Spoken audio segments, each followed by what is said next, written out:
Hello everyone. कैसे हैं आप सभी लोग। आई होप आप सब लोग ठीक होंगे, मस्त होंगे। फ्रेंड्स, इस वीडियो में हम लोग देखेंगे बीएससी एजी फर्स्ट सेमेस्टर के फंडामेंटल ऑफ एग्रोनॉमी के लेक्चर नंबर 1 के बारे में देखेंगे। प्यारे बच्चों, मैं आप लोगों को बता दूं कि अगर जो आप बीएससी एजी फर्स्ट सेमेस्टर में हैं तो ये चैनल हमारा जो है यूट्यूब का जो हमारा जो चैनल है वो आप लोगों के लिए काफ़ी ज़्यादा हेल्पफुल होने वाला है, क्योंकि मैं अपने चैनल पर बीएससी एजी फर्स्ट सेमेस्टर के साथ साथ जो भी आपके सेमेस्टर होंगे, यानी कि आप पहले सेमेस्टर में हैं तो इसके आगे आप जरूर जाएंगे सेकेंड सेमेस्टर में, उसके बाद जाएंगे थर्ड सेमेस्टर में। तो यानी कि कहने का मतलब क्या है कि हमारे यानी कि आपकी जो जर्नी है उस सभी जर्नी में हमारा जो चैनल है वो आप काम आएगा। तो आपको सब्सक्राइब जरूर कर दीजिएगा। तो ध्यान दीजिए आप लोग प्यारे बच्चों, आप लोगों को मैं बता दूँ ये हमारा पहला सब्जेक्ट है, हमारा फंडामेंटल ऑफ एग्रोनॉमी, जो कि बीएससी एजी फर्स्ट सेमेस्टर का पहला सब्जेक्ट है। ओके, तो हम इस वीडियो में देखेंगे सबसे पहला लेक्चर देखेंगे। ओके, मैं आप लोगों को बता दूं, गारंटी दे रहा हूं, अगर आप लोग नए हैं, अगर आप बिना एग्रीकल्चर सेक्टर यानी कि विदाउट एग्रीकल्चर सेक्टर वाले भी हैं तो भी आप लोगों को एग्रीकल्चर में परेशानी नहीं होगी, ये मेरा गारंटी है। ओके, तो वीडियो को बिना देरी के स्टार्ट कर लेते हैं। सबसे पहले मैं आप लोगों को बता दूं एग्रोनॉमी। तो ध्यान दीजिएगा, जो एग्रोनॉमी है तो इसका एग्रोनॉमी का आप लोग को अर्थ पता होना चाहिए, अर्थ क्या होता है और इसका मीनिंग पता होना चाहिए, अर्थ परिभाषा और इसका महत्व है। तो उसको जानने से पहले सबसे पहले हम लोग देख लेते हैं एग्रीकल्चर के बारे में। तो ध्यान दीजिएगा आखिर एग्रीकल्चर होता क्या है, तो फोकस कीजिए। एग्रीकल्चर जो हमारा है कृषि विज्ञान एक बहुत व्यापक शब्द है। व्यापक का मतलब क्या है कि जो एग्रीकल्चर है इसका कोई भी निश्चित मीनिंग नहीं है। निश्चित का मतलब क्या है, अगर जो आप एग्रीकल्चर को देखेंगे ना तो इसकी अलग अलग डिफिनेशन आपको देखने को मिलेंगी, काफ़ी सारी डिफिनेशन देखने को मिलेंगी। ओके, साथ ही साथ इसके बाद दिया है जो मानव आवश्यकताओं की पूर्ति के लिए फसल उत्पादन और पशुधन पालन से संबंधित सभी गतिविधियों को समाहित करता है। इसका मतलब क्या है, ध्यान दीजिएगा, जो हमारी एग्रीकल्चर है ना, यह ह्यूमंस की आवश्यकताओं के लिए यानी कि ह्यूमंस की नीड के लिए यानी कि मानव की आवश्यकताओं के लिए जो भी फसल उत्पादन होता है, जैसे हमारी हो गई धान हो गया, ठीक है, सॉरी चावल हो गया, गेहूं हो गया, मक्का हो गया, जौ हो गया, बाजरा हो गया, जो भी हमारी फसल उत्पादन होते हैं, ठीक है, इसको और साथ ही साथ जो हमारी पशुधन पालन का मतलब क्या है, हमारी जो गाय भैंस भेड़ बकरी हैं इन सभी को क्या करती है, समाहित करती है। समाहित क्या करती का मतलब क्या है, अपने अंदर रखती है। यानी कि एग्रीकल्चर के अंतर्गत ध्यान दीजिएगा, आप लोग ध्यान दीजिएगा, एग्रीकल्चर के अंतर्गत एक तो हमारा आता है क्रॉप प्रोडक्शंस, ठीक है, दूसरा हमारा आता है एनिमल प्रोडक्शंस। पी का मतलब प्रोडक्शंस है। क्रॉप प्रोडक्शन का मतलब क्या है, जो भी फसल है सब कुछ एग्रीकल्चर में आता है। और एनिमल प्रोडक्शन का मतलब क्या है, एनिमल का जो भी प्रोडक्शन होता है वो सब कुछ एग्रीकल्चर के अंतर्गत आता है। ओके, समझ गए होंगे। अब इसके बाद आप लोग ध्यान दीजिएगा, एग्रीकल्चर जो शब्द है इसका मीनिंग क्या होता है। तो ध्यान दीजिए, एग्रीकल्चर जो शब्द है ये मेरी दो वर्ड से मिलकर बना है। किस शब्द से मिलकर बना है, दो वर्ड से बना है। सबसे पहला जो हमारा है वो है एगर या फिर इसको हम एग्री भी बोल सकते हैं। पहला क्या है, यह है हमारा पहला एगर, और दूसरा हमारा क्या है जो कि हमारा होता है कल्चरा। क्या होता है, कल्चरा। यह हमारा लैटिन वर्ड है एगर और कल्चरा। अब ध्यान दीजिए, लैटिन वर्ड में बात करूं तो ध्यान दीजिए जिस शब्द के अंत में कल्चर आएगा, जैसे एग्रीकल्चर, हॉर्टिकल्चर, ठीक है, पीसी कल्चर, विटीकल्चर, जो भी कल्चर आएंगे वो सभी लैटिन वर्ड रहेंगे। और जिसमें नॉमी आएगा वो हमारा ग्रीक वर्ड रहेगा, इसमें ध्यान दीजिएगा। ओके, तो ध्यान दीजिए, इसमें एगर का मतलब होता है सॉइल या मिट्टी या फिर लैंड कहें हम, ठीक है, और कल्चरा का मतलब होता है जुताई या फिर मतलब उसमें प्रबंधन करना। यानी यूँ कहें हम, एग्रीकल्चर का मतलब क्या होता है, मिट्टी या भूमि का प्रबंध करके उसकी जुताई बुआई करना, ये हमारा एग्रीकल्चर कहलाता है। ओके, सो हो गया हमारा एग्रीकल्चर के बारे में। अब ध्यान दीजिए, एग्रीकल्चर जो हमारा है इसके बाद हम देख लेते हैं परिभाषा के बारे में। तो इसमें परिभाषा अलग दिया है, बट मैं आप लोगों को इसमें अंग्रेजी वाले इसमें परिभाषा दिया गया है। यानी कि agriculture is a very broad terms. Broad term का मतलब क्या है, बहुत ही ब्रॉड यानी कि व्यापक शब्द है। इन composing all expect of crop production, live stocks, farming, fisheries, forestry, extraction. Okay, को साथ ही काफ़ी कुछ दिए गए हैं, बट मैं आपको हिंदी में बताऊं दूसरे शब्दों में कि कृषि विज्ञान वह विज्ञान है, यानी कि एक साइंस है जिसमें पशुपालन, मछली पालन, बागवानी, फसल उत्पादन, वानिकी और उद्यानिकी यानी कि हॉर्टिकल्चर जैसी गतिविधियों को समावित रूप से सम्मिलित करता है। ओके, यह कंप्लीट हो जाता है। इसके साथ ही साथ मैं आप लोगों को बता दूं, जो हमारा एग्रीकल्चर जो है हमारा है, ठीक है, एग्रीकल्चर जो हमारा है, एक हमारा कला है और एक हमारा साइंस भी है, यानी कि ये हमारा आर्ट प्लस साइंस है, ठीक है। हमारा एग्रीकल्चर जो है हमारा, इसमें आर्ट भी है और साइंस भी है। क्योंकि आर्ट क्यों है? क्योंकि इसमें शारीरिक और मानसिक जो होते हैं वो दोनों कौशल इसमें शामिल होते हैं। एग्रीकल्चर जो हमारा है ये हमारा इसमें शारीरिक, ठीक है, शारीरिक प्लस मानसिक, ठीक है, ये दोनों जो गतिविधियाँ होती है या फिर कौशल होते हैं, यानी कि जो स्किल्स होते हैं वो सब एग्रीकल्चर में इंक्लूड किए जाते हैं। तो इसलिए आर्ट है। और साइंस क्यों है? तो साइंस की मैं बात करूँ तो आपको ध्यान दीजिएगा, साइंस इसलिए है क्योंकि इसमें हम क्रॉप का प्रोडक्शन होता है, यानी कि उत्पादन जो होता है वो हम साइंटिफिक रूप से करते हैं। किस रूप से करते हैं? वैज्ञानिक रूप से हम करते हैं। तो इसलिए हमारा ये साइंटिफिक रूप से है, यानी कि साइंस भी है हमारा है, ठीक है, वैज्ञानिक रूप से। ओके, चलिए ठीक है, आगे हम बढ़ लेते हैं। अगला हमारा है सॉइल साइंस, ठीक है। अगला हमारा क्या है? Soil science. ध्यान दीजिएगा, सॉइल साइंस हमारी जो है ये हमारी एग्रीकल्चर की एक शाखा है। शाखा का मतलब क्या है? ब्रांच है, ठीक है, ब्रांच है। क्या? कौन? हमारा एग्रोनॉमी हमारा क्या है? ब्रांच है। ओके, किसकी? एग्रीकल्चर की। ओके, एग्रीकल्चर की।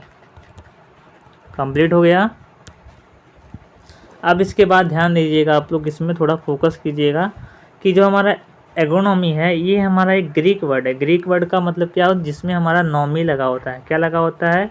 नॉमी लगा होता है, उसको हम बोलते हैं ग्रीक वर्ड। ओके, तो नॉमी लगा है, इसका मतलब वो हमारा कौन सा वर्ड है? और हमारा ग्रीक वर्ड है। ओके, चलिए ठीक है। अब ध्यान दीजिएगा, अब एग्रोनॉमी जो हमारा दो शब्दों से मिलकर बना है। पहला एग्रोस, दूसरा हमारा नोमोस। एग्रोस का मतलब होता है फील्ड और दूसरा नोमोस का मतलब होता है मैनेजमेंट, यानी फील्ड का क्या करना? प्रबंध करना, यानी कि मैनेज करना, यानी कि क्या करना? मैनेज करना, ठीक है, मैनेज करना ही हमारा क्या कहलाता है? हमारा एग्रोनॉमी हमारा कहलाता है।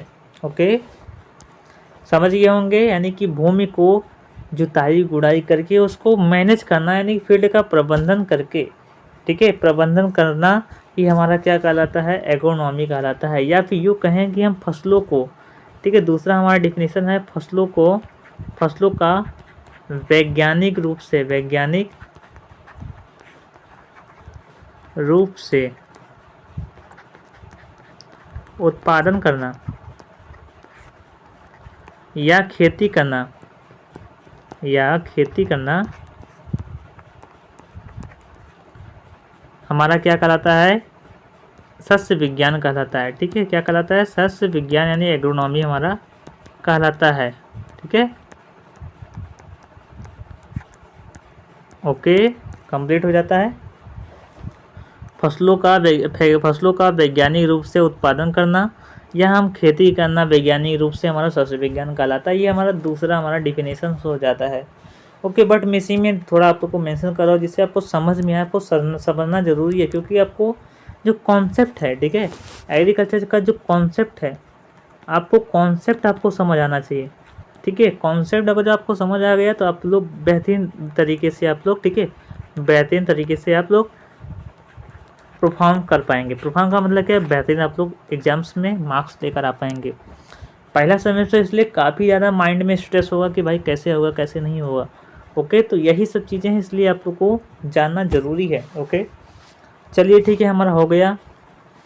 अभी आप लोग इसमें ध्यान दीजिएगा कि इसमें जो सॉइल साइंस जो हमारा है, इसके फादर हमारे पिट्रो डे केसेंजी कहलाते हैं। कौन कहलाते हैं? पिट्रो डे केसेंजी हमारे एग्रोनॉमी के फादर कहलाते हैं।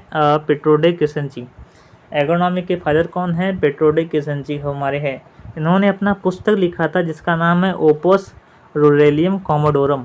क्या लिखा था? ओपस रूरेलियम और कॉमोडोरम, इन्होंने पुस्तक लिखा था। ये इंपॉर्टेंस अगर आप लोग कॉम्पिटिटिव एग्जाम्स की तैयारी कर रहे हैं, ठीक है, तो यह जो टर्म्स हैं, ये दोनों टर्म्स बहुत ही इंपॉर्टेंस है। ओके, एग्ज़ाम में पूछे जाते हैं।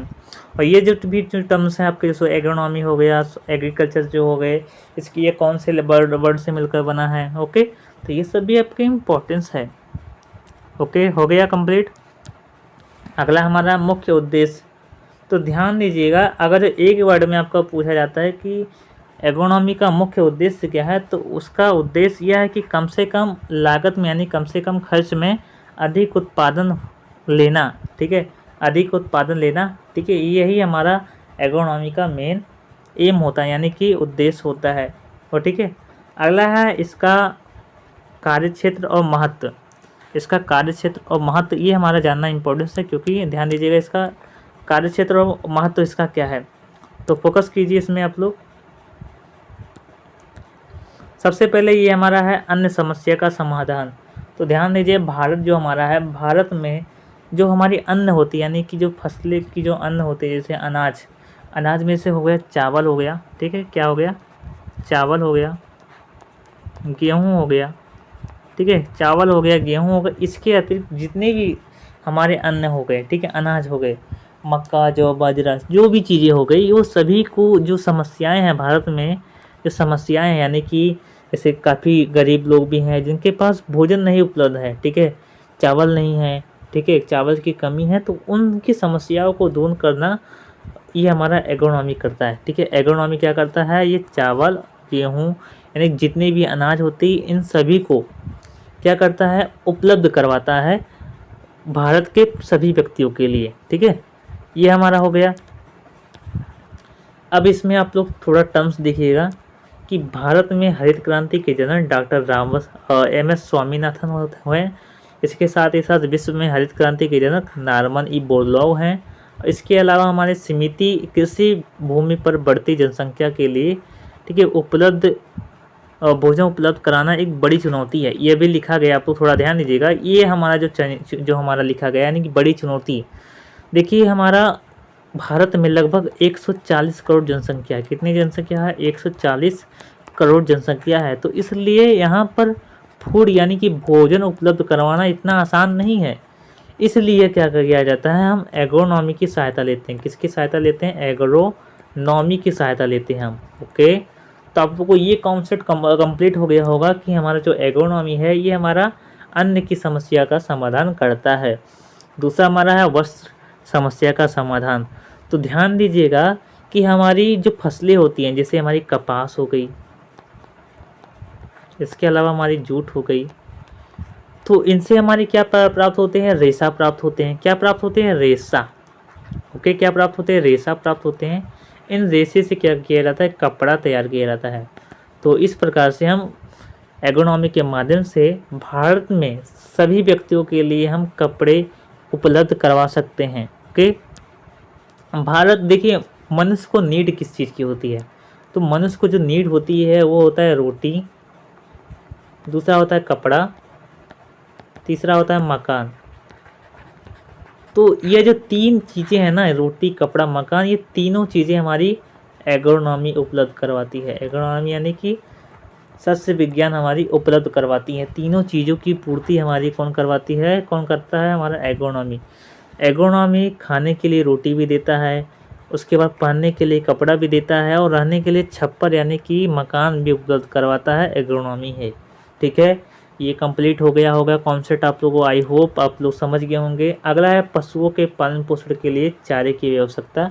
तो एग्रोनॉमी जो है वो पशुओं के लिए जो भी चारा होती है, यानी कि भोजन जो है हमारे पशुओं के लिए भोजन। ठीक है, जैसे हो गया बरसीम हो गई, ठीक है, बरसीम हो गई, रिजिका, इसके अलावा हो गए रिजिका, इन सभी चीज़ों का, जो भी बरसीम हो गई, मक्का भी हो गई, तो ये सब पशुओं का आहार है। तो ये हमारी एग्रोनॉमी जो है आहार भी उपलब्ध करवाती है पशुओं के लिए। ठीक है, अगला हमारा है बेरोजगार की समस्या का समाधान। तो भारत में 140 करोड़ जनसंख्या है, तो लगभग इसमें साक्षरता दर जो है वो 60% प्लस है। तो इसका मतलब क्या है, 140 करोड़ है तो लगभग 90 करोड़, 90 या 80 या 85 करोड़ समथिंग, ठीक है, 90 करोड़ पकड़ के जो 90 करोड़ लोग क्या है, शिक्षित हैं, बट शिक्षित रहने के बावजूद भी ये क्या है, बेरोजगार हैं। क्यों बेरोजगार हैं, क्योंकि भाई नौकरी नहीं है। तो इसलिए जो शस्य विज्ञान है ये यानी कि रोजगार भी उपलब्ध करवाता है लोगों को, जैसे गवर्नमेंट सेक्टर में भी करवाता है ये, ठीक है। साथ ही साथ स्टार्टअप भी ये करवाता है, ओके। कौन? हमारा एग्रोनॉमी, ठीक है। इसके साथ ही साथ प्राइवेट सेक्टर भी ये उपलब्ध करवाता है, ठीक है। तो एग्रोनॉमी काफ़ी डीप सब्जेक्ट है भाई, गवर्नमेंट भी करवाता है, यानी कि काफ़ी एग्रोनॉमी की वैकेंसी है। जैसे एग्रोनॉमी के लिए साइंटिस्ट जो होते हैं, ठीक है, क्रॉप का साइंटिस्ट होते हैं, तो वो भी हमारे एग्रोनॉमी के अंतर्गत आते हैं। स्टार्टअप कर सकते हैं, स्टार्टअप में आप तो भाग ले सकते हैं, लोगों को रोजगार भी दे सकते हैं, ठीक है। मजदूर पे मजदूरी करवा सकते हैं, मतलब लोगों को रख के, जिससे उनको भी रोजगार मिले, आपको मुनाफा मिले, ठीक है। अगला है उद्योगों के लिए कच्चे माल की पूर्ति। तो जैसे सागवान हो गई, तो ये सभी जो हमारे वृक्ष वाली हैं, वो सभी जो क्रॉप्स हैं यानी वृक्ष हैं यानी पेड़ पौधे हैं, उनके माध्यम से क्या करते हैं, उद्योग के लिए यानी कि जो फर्नीचर होते हैं उनके लिए लकड़ी उपलब्ध करवाते हैं। ये भी हमारे इकोनॉमी से संभव होता है। दूसरा है, अगला है राष्ट्रीय आय में वृद्धि। तो जीडीपी का भी ग्रोथ करता है। कौन करता है? जीडीपी में ग्रोथ करता है। लगभग एग्रीकल्चर का जो ग्रोथ है वो 60% है जीडीपी में। अगला है घरेलू आवश्यकताओं की पूर्ति। तो एग्रोनॉमी जो है हमारा घरेलू आवश्यकताओं की पूर्ति भी करता है, ठीक है। अगला है रहन सहन में वृद्धि।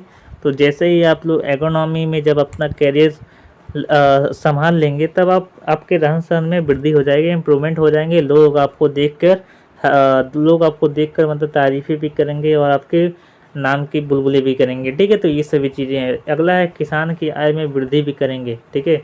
एग्रोनॉमी जो है, इससे एग्रोनॉमी के माध्यम से किसानों की आय में वृद्धि भी होती है। अगला है सामाजिक स्थिति। तो समाज में आपका स्तर जो होता है वो काफ़ी ऊंचा हो जाता है एग्रोनॉमी से, ठीक है, जब आप एग्रोनॉमी में लगे रहते हैं। तो ये सब किताबी बातें हैं। अगला है पर्यावरण संरक्षण। तो जो फसलें को ग्रो करने से हमारी जो पर्यावरण होती है वो सुनिश्चित रहती है, ठीक है। जो हमारे पर्यावरण में कोई भी प्रदूषण नहीं होता। अगला है बंजर भूमि में सुधार। तो फसलों को ग्रो करके हम बंजर भूमि का सुधार भी कर सकते हैं। चीनी की उपलब्धता। तो जो भी चीनी हमारी होती है, तो चीनी वाली फसलें में जैसे हमारी हो गई गन्ना, तो गन्ने को उपलब्ध करवा कर हम क्या करते हैं, चीनी की समस्या का भी समाधान करते हैं, ठीक है। तो ये सभी चीज़ें हैं।